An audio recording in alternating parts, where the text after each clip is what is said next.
Hello friends, welcome to the channel. In the previous video, we have discussed what is a class and what is an object. Just to recap, object is nothing but state and behavior. State means the attributes, like if you take the student object, the name and the student ID or the attributes, and the state means student ID 10 and student name Rajesh. If you populate the values for the attribute, it is called the state. So we have discussed object, state and behavior. Behavior means if you call get student ID, it is going to return the student ID. If you call get name, it is going to return student name. So object is state and behavior. In the school related applications, students are object. Rajesh, Anil are objects. So Rajesh is having student ID 10, his name is Rajesh. This is state, right? And this is object 20 and Anil. Before creating objects in Java, we need to create a class. Class is the blueprint. Class specifies what my real world objects are going to contain. Say if I want to create student objects like this, I want to create a class specifying the attributes of every student. See, each student is going to have the attribute student ID and student name. Anil, this object, this is also one student. Rajesh is one student and Anil is one student. So what are the attributes? For Rajesh, the attributes are student ID and student name 10 and Rajesh. In the same way, Anil, the attributes for Anil are 20 and Anil. What are the attributes? Student ID and student name. So you have to write public class and the class name. Class name is student. This is the blueprint. Class is the way to specify what my real objects are going to contain. I'm going to specify in my objects, I am going to have attributes student ID and student name. For that, you need to specify public. This is called access modifier. We will discuss later. But for now, to create class in Java, you start writing public class student and you have to define the properties. We will start with something called private. These are called access modifiers, public, private, all this we will discuss in the coming videos. Private, and this is called data type. We will specify. This is called data type and you have to specify student ID. And then for now, just start the properties with private and name. In Java, we have several data types. Data types represent what data, what type of data is going to contain in my attribute. So these are numbers. In Java, numbers are represented using int, long. So for now, we are using int. In Java, strings, the group of characters are represented with the data type string. So we are specifying that name is attribute, right? So name is of type student. That means I cannot assign 10 or 20. Name means I specify data type. Data type means what type of data is going to contain in name. We will discuss in detail later. So in our class, we are going to specify the attributes of the object. Okay. And then we are going to define the behavior. Behaviors are represented in Java using method. So you have to specify data type, access modifier, and something called return type. We will check that later. Public is access modifier. I'm going to write a method called public int get SID. While writing the method, what you have to remember is you have to specify access modifier, something like public or private. For now, we start writing using public for the method. We will see the difference between public and private later. And for writing any method, you have to specify access modifier for the method and the data type. And you have to start the method name. So when somebody calls get SID, it is going to give student ID of that object. If somebody calls get SID on this object, this method is going to give you 10. Don't worry, we will in detail discuss how to write method and all those things. So we have defined the attributes of each object. So class is the way to specify what are the attributes that are going to be in my student object. Student is the class. So Rajesh is object, one object of type student. Anil is one object of type student. Okay. The class is the blueprint. And this behavior, I will write another behavior, public string. See, when somebody calls student ID, it is going to return number, right? So that is why I specify data type as int. If somebody asks you to get the name of this student object, I'm going to give some text. In the text will be represented with the data type string. So this is called return type for the method. Every method should specify the return type. Method get name. Okay. The method name, for each method you have to specify access modifier and the return type. That means the get student ID, what does it return? 10. So 10 is int. So this is called return type. And how do return? This is called method. The logic in the method, what it is doing, it is just returning the 10 from the Rajesh object. If somebody calls get student ID on this object, it is going to return 20. So method, so this is going to return the value. So the data type that is going to be returned is number. So I specify int. In the same way, somebody calls get name on this object, we are returning the text. So that is why I specified data type as string. Here I am going to specify return name. So this is the blueprint. The objects are not yet created. I'm through my class definition, I'm specifying when I create objects of type student, these are the properties that are going to be there in my object, and these are the behaviors that are going to be there. Remember, when you are writing a getter method, this is called getter method, means to return the values from your object, you are going to create a method, right? So you have to start with get, and the first letter of the property should be capitalized, right? So that is why I have made this capitalized. Okay, in the same way, we have written this method to return the value of the object. We haven't yet created the object. We will shortly see how to create the object. While writing the method, make this first letter capitalized. So you have to write get name, and this is going to return name. So this is blueprint. In memory, so in Java, we have something called heap, where objects are going to be created. When you create object in heap, objects are going to be created. Okay. How do you create object in Java? You have to say new, and you have to specify class name.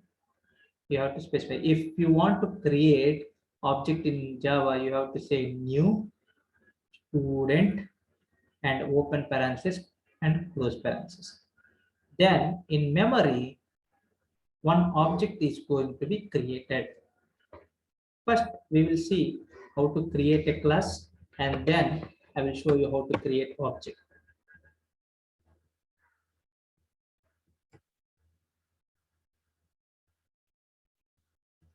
Go to file. To create a Java application, you have to go to file, new, and say Java project. Give the name for project, learning, and I'm using JDK 8, Java 8, JDK 8 version. Click next, finish. To create a class, right click on SRC, go to new and choose class. And since I'm planning to create student class, give name as student. Okay. So this package is something that we are going to discuss in coming videos. For now, keep as it is. The first thing that we need to specify in class is the attributes. Private, int is the data type, then private string, because name is of type text. In Java, we represent data type as string. Data type means I'm going to specify that SID is going to store values of type number like 10. Student ID is how it is going to be 10, 20, like that. And name, what it going to contain, like Rajesh, Harish, something like that. So we have to specify data type as string. After creating the attributes, you can use take editor's help, right click, go to source, generate getter setter methods. Instead of manually writing the methods, you select the attributes for which you need to create the methods. Click OK. So I have defined the attributes of my class and I have defined the behavior. What is behavior? If somebody calls get SID on an object, it is going to give like 20 or 20. If I want to store some value into the object, I am going to call set SID. If I specify 10 in object, it is going to store 10 in the same way. So the methods which start with get are called getter methods. The methods which start with set are called setter methods. Getter methods are used to get the values in the object. Setter methods are used to store value in the object. Okay. Now we will see how to create object. In Java, main is the starting point from where our logic is going to be executed. Type main and control spacebar. Click control spacebar. Okay.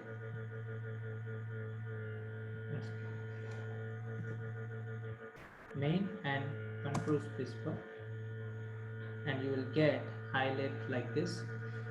Click on that. If you are writing in notepad or in any place, then you have to write it manually. Here we have taken the help of IDE. I am using Eclipse. This is the place, this is the starting point for any Java application. How to create an object?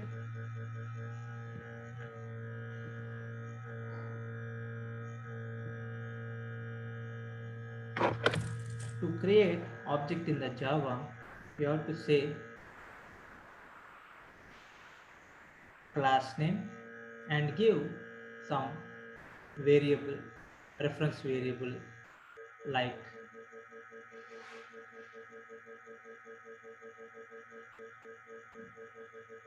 Ramesh equal to, you have to say new and student Okay, whenever you say new student, I told you in Java, objects are stored in heap. Okay, whenever you say new student, one object is going to be created. Okay, this object is going to be referred by this variable. That means it's like a TV and the remote. If you want to access TV, you are going to use the remote, right? The same way, whenever you want to set some value into this object or get something from this object, you have to use reference variable. This is called reference variable. That means this is the way to reach the object which is in the memory. If you see right now, by default, whenever you create an object, if the data type, what is the data type I mentioned for SID? Int. Okay, by default for data type int, it is going to be 0, and for string data type it is going to be null. By default these values are populated. For numbers, by default, if you don't assign anything, 0 is going to be there, and for string it is going to be null. Now I want to store the student ID as 10, and I want to store the name of the object as Ramesh. Then what I need to do? You have to say reference variable Ramesh dot. That means I want to store into the object which is being pointed by this reference variable. This is called reference variable.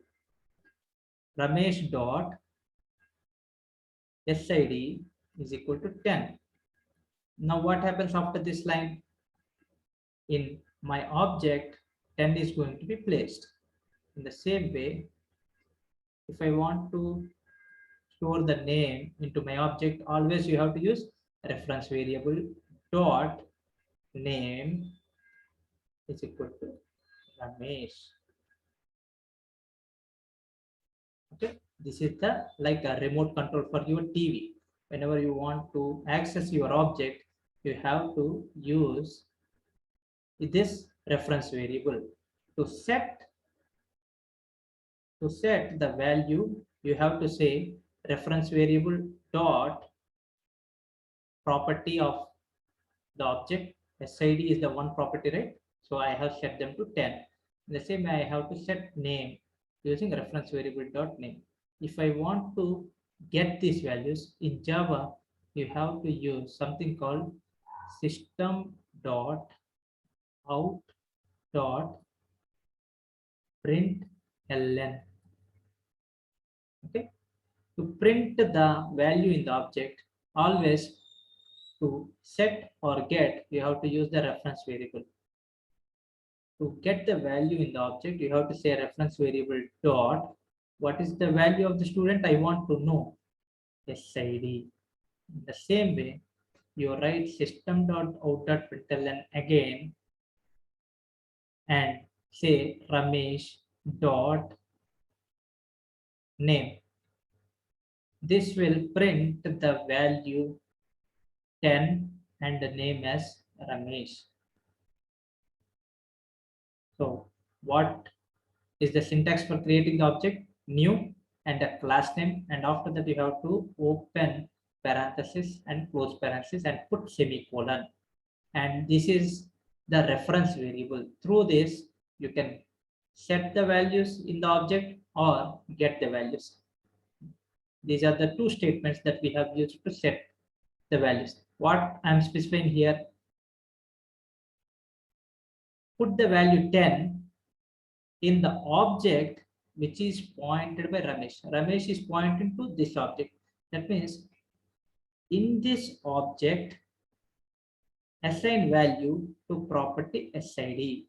In the same way, into the student, name is one attribute, right? I want to assign Ramesh to the object which is being pointed by this reference variable. Ramesh is pointing to this object. So I'm saying assign value Ramesh to this attribute. That is what I'm saying. To get the values, you have to say ramesh.sid and ramesh.name. Don't worry about system.out.println. In coming videos, we will discuss about that. Okay. Let us create one student. Student S1. You can give any reference variable name, new student 10. So one object is created in the memory. To assign the values, S1 reference variable dot SID equals 10. S1 dot SName. S1 dot name is the attribute, right? Equals string has to be given in double quotes. Okay, now one object is created in the memory and the values are assigned as 10 and Ramesh. If you don't assign by default, they are 0 and null. Now to print, you have to say yes, sysout and control spacebar. Okay. If you are not using Eclipse or any IDE, then you can write this manually. And to print, you have to say reference variable dot attribute name. That is what happens in memory. One object is created and we have stored values 10 and Ramesh. The same values that I am going to get from my object, which is created in the memory, that is being pointed by this variable, reference variable. So you have to say to get the value in the memory, you have to say reference variable dot SID.